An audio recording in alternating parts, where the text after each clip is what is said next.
Dress भी अच्छे होने चाहिए, उनके शूज भी बहुत अच्छे होनी चाहिए, सुबह वेल पॉलिश्ड शूज होने चाहिए, अच्छा सा ड्रेस किया हुआ उसका सूट ड्रेस होना चाहिए, अच्छा सा प्रेस की हुई उसकी शर्ट और पैंट होना चाहिए।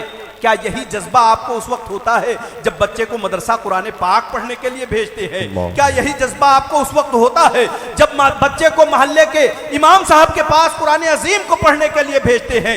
याद रखिए, आप जिस चीज का जितना लिहाज करेंगे बेटा भी उतना ही लिहाज करता हुआ नजर आएगा। लेकिन हालात तो ये है कि बेटा कैसे भी हालत में हो, जाओ जाओ ट्यूशन का वक्त हो गया है, कुरान शरीफ पढ़ने चले जाओ। अब वो तैयार किया नहीं जा रहा है तो वो जान रहा है सुबह जो तालीम हासिल करने जा रहे थे उसके लिए अब्बा भी बेकरार थे, बाहर बाइक लेकर के खड़े थे, अम्मी भी इधर उधर घूम रही थी कि जल्दी से बच्चे का लंच बॉक्स तैयार कर दूं, और यहाँ तो सिर्फ अंदर से एक आवाज आ गई है कि ट्यूशन पढ़ने चले जाओ। पता ये चला कि वो तालीम ज्यादा अच्छी है, वो कोशिशें सबसे ज्यादा किस पर करेगा? सुबह वाली तालीम पर करेगा। पता क्या चला कि वो दुनियादार तो बन जाएगा लेकिन ऐसा ना बन पाएगा कि कल आपका इंतकाल हो जाए तो वो आपको गुस्ल दे सके, ऐसा ना बन पाएगा कि कल आपको जब कब्र में उतारा जा सके तो दो एक सूरे पढ़ करके आपको बख्श सके। जबकि कुछ अर्जो मारूफ से कबल आइए सबसे पहले गुंबद खजरा में आराम फरमाने वाले आका व दाता, गरीबों के हामी, यतीमों के वाली,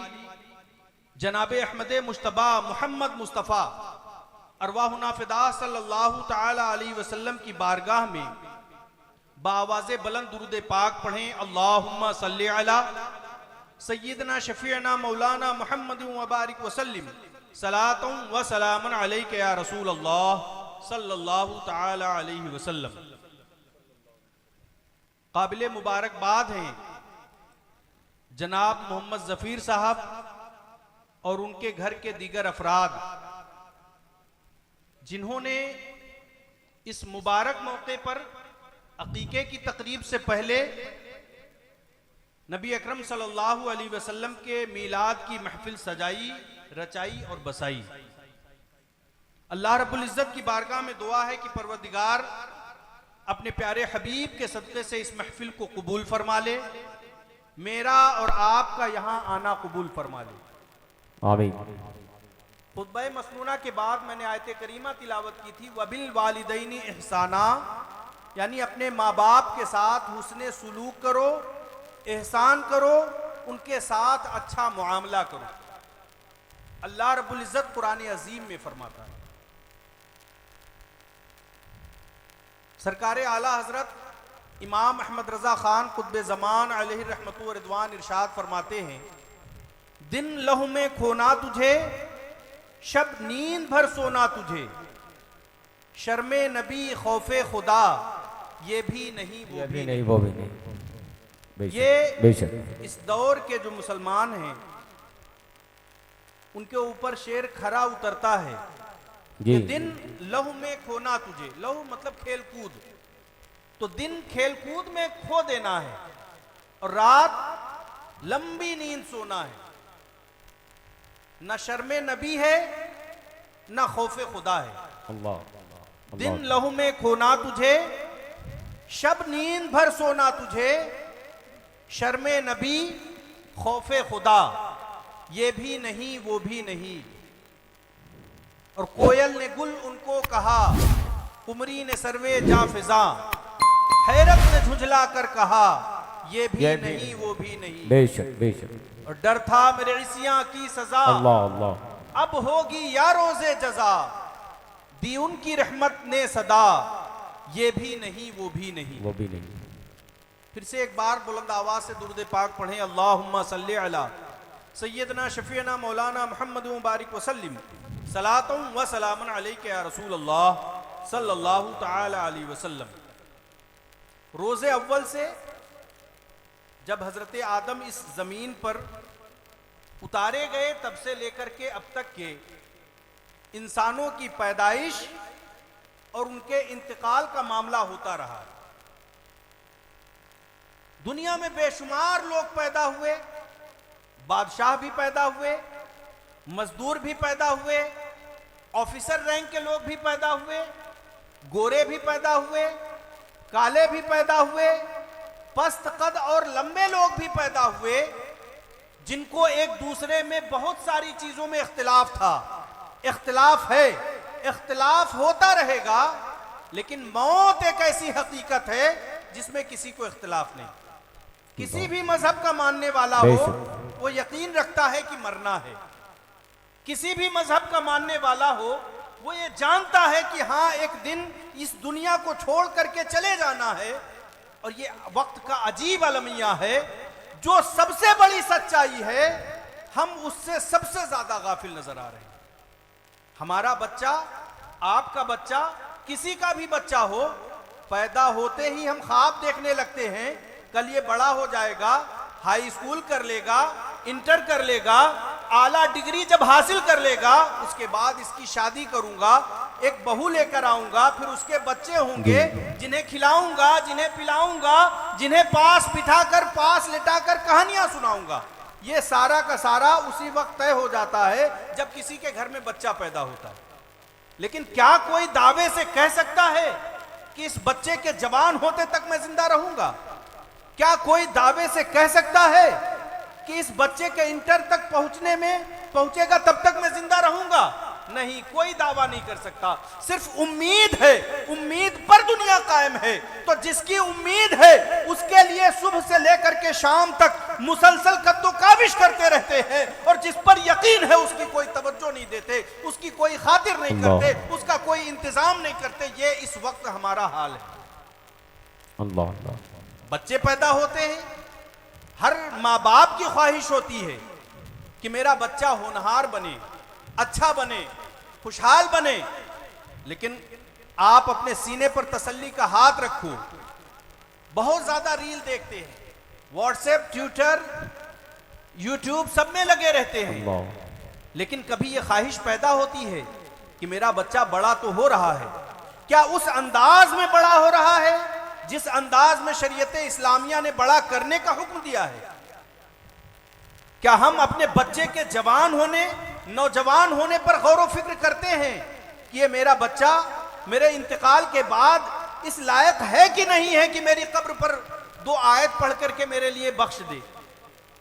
अगर ये गौर करेंगे तो बच्चे की परवरिश इस्लामी तौर तरीके पर करेंगे। इस पर अगर गौर करेंगे तो बच्चे की परवरिश इस्लाम के तनाजुर में कर सकेंगे। लेकिन अफसोस, हमारा बच्चा अगर 15 अगस्त पे स्कूल में अच्छा परफॉर्मेंस करे, उसकी वीडियो बना करके 10 रिश्तेदारों को दिखाते हैं। लेकिन आप अपने दिल से पूछिए, क्या मेरा बच्चा कहीं नात पढ़ता है तो हम खुश होते हैं क्या? क्या मेरा बच्चा कभी अजान पढ़ के सुनाता है तो खुश होते हैं क्या? हम अपने बच्चे के पीछे पड़े रहते हैं कि तेरे लिए 3000 रुपए महीने स्कूल की फीस देता हूं, होमवर्क नहीं करेगा। कभी अपने बच्चे से पूछा, बेटा बैतुल खला में जाने की दुआ याद की है कि नहीं की है? बैतुल खला से वापस आने की दुआ याद की है कि नहीं की है? सोने की दुआ याद की है या नहीं की है? सोकर उठते हैं तो कौन सी दुआ पढ़ते हैं? कभी आप अपने बच्चों से ऐसा पूछते हैं? याद रखिए, ये 3000 4000 की फीस दे करके तालीम हासिल करने से दुनिया तो बन सकती है, ना बच्चे की आखिरत बनेगी, ना आपकी आखिरत बनेगी। बच्चे और आपकी आखिरत के लिए जरूरी है कि उसे तरीके मुस्तफा को सिखाया जाए। और जिस बच्चे ने तरीके मुस्तफा को सामने रख करके तालीम हासिल किया, तरीके मुस्तफा को सामने रख करके जिंदगी गुजारा, उसकी जिंदगी यहाँ भी कामयाब होगी और इंशाअल्लाह रोजे महशर। बेशक बेशक, सुभान अल्लाह। नारे तकबीर, नारे रिसालत, जश्न ईद मिलादुन नबी, उलमाए अहले सुन्नत, हजरत अल्लाह मौलाना अलाउद्दीन हनीफी साहब क़िबला, नारे तकबीर, नारे रिसालत, सुभान अल्लाह। लेकिन दोस्तों, ये एक सच्चाई है और बड़ी अलमनाक सच्चाई है। क्या आप अपने बच्चे से पूछते हैं कि बेटा जब नमाज पढ़ा जाता है तो खड़े होकर के कौन सी सूरह पढ़ी जाती है? क्या आप अपने बच्चे से पूछते हैं, बेटा जब दूध पी लिया जाता है तो दूध पीने के बाद कौन सी दुआ पढ़ी जाती है? चाय पीने के बाद कौन सी दुआ पढ़ी जाती है? ये पूछते हैं आप? नहीं पूछते। जबकि वो मजहब मुहज्जब है हमारा इस्लाम, जिसने उठने बैठने से लेकर के चलने फिरने तक की आदाब जिंदगी दे दी है। लेकिन हम अगर दूर हैं तो तरीके मुस्तफ़ा से दूर हैं। तरीके मुस्तफ़ा को छोड़ना है वजह बर्बादी, इसी से कौम दुनिया में हुई बेइख्तिदार अपनी। इसलिए दोस्तों, हजरत इब्राहीम अलैहिस्सलाम की बारगाह में हजरत इस्माइल ने जो गुजारिशें की हैं, आज के नौजवानों को वो नसीहतें करती हुई नजर आती हैं कि ऐ मेरे नौजवान, देखो बाप का कैसे लिहाज किया जाता है कि अगर कुर्बान भी होने जा रहे हो तब भी दिल में ऐसा रहे कि मेरे किसी अमल से मेरे बाप को कोई तकलीफ ना हो, मेरे बाप की शान में कोई गुस्ताखी ना हो। याद रखो, आज आप अपने जिन वालिदैन को इज्जत की निगाह से नहीं देखते हैं, आज अपने जिन वालिदैन की हुक्मादूली करते हैं, इसका एहसास आपको उस वक्त होगा जब आप खुद वालिद बन जाएंगे और आपका बेटा आपकी बातों का इनकार करेगा तो सीने पर पत्थर गुजरेगा कि वो बेटा जिसके लिए मैंने अपनी कड़ियल जवानी कुर्बान कर दी, वो बेटा जिसके लिए मई जून की तपिश बर्दाश्त करता था, मजदूरी कर रहा था, आज वो बेटा जब बड़ा हो गया है तो मेरे कहने पर नहीं चल रहा है, आज वो बेटा जब बड़ा हो गया है तो मेरी बातों का जवाब देता है, मेरा कहना नहीं मानता है, मेरे मध्य मुकाबिल खड़ा हो जाता है। इसका एहसास बहुत जल्द आपको भी होने वाला है, हमको भी होने वाला है। हर वो बच्चा जो इस खाकदानी गेदी पर पैदा हुआ है, अगर अल्लाह ने उसे इतनी उम्र दी है कि उसकी भी शादी हो, उसके भी बेटे हो, तो उसे बाप होने का एहसास जरूर होगा। इसलिए इससे पहले कि आपके बेटे आपके साथ गुस्ताखी करें, आप अमलन अपने बच्चों को यह सबक देते रहें कि बेटा देखो, जब बाप बूढ़े हो जाते हैं तो किस तरह खिदमत किया जाता है, या बाप जब बूढ़े हो जाते हैं तो उनकी तीमारदारी किस तरह की जाती है, उनकी इज्जत और अजमत को बचा लाने के लिए कैसी मशक्कतें की जाती है। कल जब मैं बूढ़ा हो जाऊंगा तो तुम्हें भी इसी तरह करना है। आप अमली तौर पर उन्हें यह सबक देते हुए नजर आएंगे, और यह सबक अगर आपने अपने बच्चों को दे दिया तो इंशाअल्लाह हमारा मुआशरा जो है वो इस्लामी मुआशरा बन जाएगा। बेशक बेशक हक। लेकिन अफसोस, हम और आप हर तरह की कोशिशें करते हैं लेकिन अपने बच्चों को इस्लामी बनाने की कोशिश नहीं करते। अल्लाह, यह अजीब इत्तेफाक है कि जब हम अपने बच्चों को कॉलेज जाने के लिए तैयार करते हैं तो लंच बॉक्स भी अच्छा होना चाहिए, ड्रेस भी अच्छे होने चाहिए, उनके शूज भी बहुत अच्छे होने चाहिए, सुबह वेल पॉलिश्ड शूज होने चाहिए, अच्छा सा ड्रेस किया हुआ उसका सूट ड्रेस होना चाहिए, अच्छा सा प्रेस की हुई उसकी शर्ट और पैंट होना चाहिए। क्या यही जज्बा आपको उस वक्त होता है जब बच्चे को मदरसा कुरान पाक पढ़ने के लिए भेजते हैं? क्या यही जज्बा आपको उस वक्त होता है जब बच्चे को मोहल्ले के इमाम साहब के पास कुरान अजीम को पढ़ने के लिए भेजते हैं? याद रखिए, आप जिस चीज का जितना लिहाज करेंगे बेटा भी उतना ही लिहाज करता हुआ नजर आएगा। लेकिन हालात तो ये है कि बेटा कैसे भी हालत में हो, जाओ जाओ ट्यूशन का वक्त हो गया है, कुरान शरीफ पढ़ने चले जाओ। अब वो तैयार किया नहीं जा रहा है तो वो जान रहा है सुबह जो तालीम हासिल करने जा रहे थे उसके लिए अब्बा भी बेकरार थे, बाहर बाइक लेकर के खड़े थे, अम्मी भी इधर उधर घूम रही थी कि जल्दी से बच्चे का लंच बॉक्स तैयार कर दूं, और यहाँ तो सिर्फ अंदर से एक आवाज आ गई है कि ट्यूशन पढ़ने चले जाओ। पता ये चला कि वो तालीम ज्यादा अच्छी है, वो कोशिशें सबसे ज्यादा किस पर करेगा? सुबह वाली तालीम पर करेगा। पता क्या चला कि वो दुनियादार तो बन जाएगा लेकिन ऐसा न बन पाएगा कि कल आपका इंतकाल हो जाए तो वो आपको गुस्ल दे सके, ऐसा न बन पाएगा कि कल आपको जब कब्र में उतारा जा सके तो दो एक सूरे पढ़ करके आपको बख्श सके, जबकि जरूरत उसकी ज्यादा है। नबी कौनैन सल्लल्लाहु अलैहि वसल्लम ने इरशाद फरमाया कि इंसान जब मर जाता है तो दुनिया की कोई चीज उसे फायदा नहीं पहुंचाती, लेकिन तीन चीजें मुसलसल फायदा पहुंचाती रहती। उन तीन चीजों में एक है नेक और सालिह औलाद। सुभान अल्लाह, सुभान अल्लाह। बंदाए मोमिन अपने बच्चे को ऐसी तरबियत देता है या अच्छी तरबियत की वसीयत करता है और इंतकाल कर जाता है, उस तरबियत की बिना पर अब उसका बेटा रास्ते से गुजर रहा है, सामने से इमाम साहब आ रहे हैं, बड़े ही अदब से कहता है अस्सलामु अलैकुम इमाम साहब। इमाम साहब के दिल में आता है अरे फला का बेटा कितना खलीक है, फला के बेटे का इखलाक कितना अच्छा है, जब भी देखता है बड़ी अदब से सलाम करता है। तो इमाम साहब का दिल में ऐसा ख्याल करना कब्र में आपको फायदा पहुंचाता रहेगा। और अगर उसको आपने ABCD पढ़ा दी है, दुनिया की तालीम दे दी है जो देना चाहिए, वक्त की तकाजा है, लेकिन अगर सिर्फ दुनियावी तालीम दे दी है फिर क्या होगा? पढ़ने के बाद उसे अच्छी जॉब मिलेगी, वो दिल्ली चला जाएगा, वो मुंबई चला जाएगा, कुछ दिन के बाद ज्यादा छुट्टी नहीं होगी, अपने बच्चों को भी बुला ले जाएगा, क्योंकि वक्त की जरूरतें हैं। फिर आप कहते हैं बेटा कहने पर नहीं आया, बेटे की शादी कर दी, मन का हो गया। अरे हमेशा तो आपने उसको अपने मन की करने दी, कभी शरीयत इस्लामिया का आपने दर्स ना दिया और कभी उसको बताया नहीं कि इस्लाम में वालिदैन का क्या मकाम होता है। अगर उसने ये पढ़ा होता तो जरूर आपकी खिदमत के लिए या तो यहां रुकता या अपने साथ आपको लेके जाता। मैं मुस्तकबिल के आने वाले खतरात से सिर्फ आगाह कर रहा हूं, आपको डरा नहीं रहा हूं, क्योंकि माशरे का हाल एकदम बदल गया है। पहले हमारे बच्चे जब पढ़ने जाते थे, हम लोग अपने बचपन में पढ़ने जाते थे, तो माँ बाप ताकीद से कहते थे जाते वक्त सलाम करके जाया करो, जब पढ़ करके वापस आया करो तो सलाम किया करो। हद तो यह है कि मैंने ऐसे बच्चों को मार खाते हुए देखा है अपने बचपन में कि उनके वालिदैन आके शिकायत करते थे, मौलवी साहब या मौलाना साहब, मेरा बेटा घर से आता है तो सलाम नहीं करता, पढ़ करके जाता है तो सलाम नहीं करता। लेकिन आज हमारे और आपका हाल क्या है? बेटा सलाम करे या ना करे, बाय गुड बॉय होता है, वो जरूरी चीज है हालात के हिसाब से, लेकिन दीन के हिसाब से जो जरूरी है उसे पहले करना है। क्योंकि हम दुनिया में भेजे गए हैं अल्लाह रब्बुल इज्जत को राजी करने के लिए कि दुनिया में ऐसा काम करें, ऐसा काम करें कि हमारे जीते जी हमारा परवरदिगार हमसे राजी हो जाए। याद रखिए, अगर आपने और हमने अपने बच्चों की सही तरबियत कर दी, अपने बच्चों की सही परवरिशो पर्दाश्त कर दी, उस तरीके पर बच्चे को परवान चढ़ाया जो तरीका हमें इस्लाम ने सिखाया है, तो हमारा मुआशरा इस्लामी मुआशरा बनेगा। और जब हमारा मुआशरा इस्लामी मुआशरा बनेगा तो बच्चे माँ बाप का भी लिहाज रखेंगे, बच्चे मोहल्ले के इमाम का भी लिहाज रखेंगे और बच्चे दीगर चीजों का भी लिहाज रखेंगे। बेशक बेशक, सुभान अल्लाह। लेकिन अफसोस जिंदाबाद, हम सब चीज करते हैं, यही नहीं करते।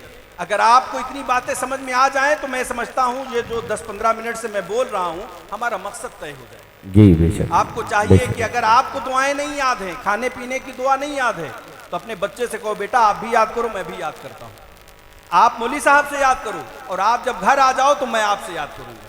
क्योंकि इल्म हासिल करने की कोई उम्र नहीं होती। आज हम बहुत परेशान हैं, शैतान हर घर में लगा हुआ, हर घर के अफराद की ये शिकायतें हैं कि कमाते 3 भाई हैं, खूब ज्यादा कमाते हैं, बरकत नहीं होती। हर घर की शिकायतें हैं, बेटा बहुत जिद्दी है, दुआ कोई तावीज बनवा दीजिए। हर घर की शिकायतें हैं कि भूत आता है, परेत आता है। अरे ये भूत परेत या ये नहूसत की चीजें गंदगी में रहती है, और पूरे घर में सबसे ज्यादा गंदगी की जगह कौन सी होती है? बैतुल खला होती है, आज का नौजवान जिसे वॉशरूम कहता है।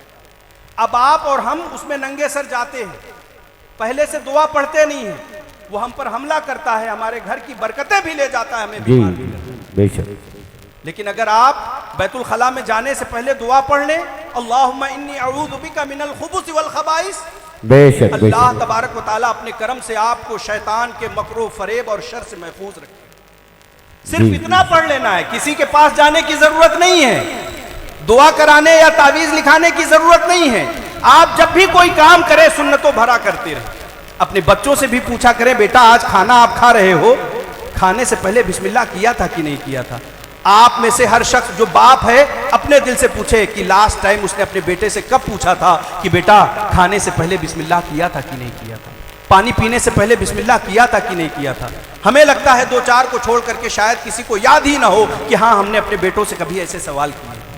हमारा बेटा खड़े होकर के, हमारी बेटी खड़े होकर के अगर पानी पी रही हो तो कितने ऐसे लोग हैं जो कहते हो बेटा खड़े होकर के पानी पीने से अल्लाह के रसूल ने मना फरमाया है, बैठ जाओ। हाँ याद आता है, सलाम उस वक्त याद आता है जब घर में रिश्तेदार आ जाएं, किसी बेटी या बेटे को देखने के लिए आ जाएं।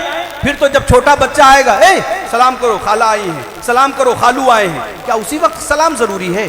नहीं, सलाम तो ऐसा है कि नबी अकरम सल्लल्लाहु अलैहि वसल्लम इरशाद फरमाते हैं, अफ़शुस सलाम, सलाम को खूब फैलाओ। सलाम फैलने से माहौल में अमन सलामती फैलती है। आज हम सलाम से दूर होते जा रहे हैं, हमारे मुआशरे से अमन चैन सुकून दूर होता जा रहा है। इसलिए आज आप ये नसीहत अपने दिल को करें और ये अहद लेकर के उठें कि इंशाअल्लाह 1 महीने के अंदर जो मेन चीजें हैं, खाना खाने, सोने, दूध पीने, चाय पीने की, ये सब दुआएं अपने बच्चों के जरिए हम याद कर लेंगे।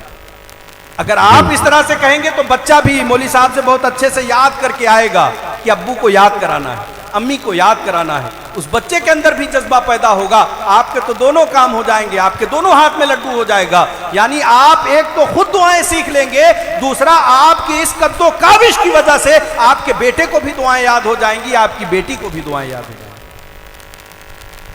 इतना ही काफी है अगर आप समझ सके। अल्लाह रब्बुल इज्जत की बारगाह में दुआ है कि परवरदिगार अपने प्यारे हबीब के सदक़े से जो कुछ मैंने अर्ज किया, सबसे पहले मुझे उस पर अमल करने की तौफीक अता फरमाए, फिर आप तमाम हजरात को भी उस पर अमल करने की तौफीक रफ़ीक अता फरमाए।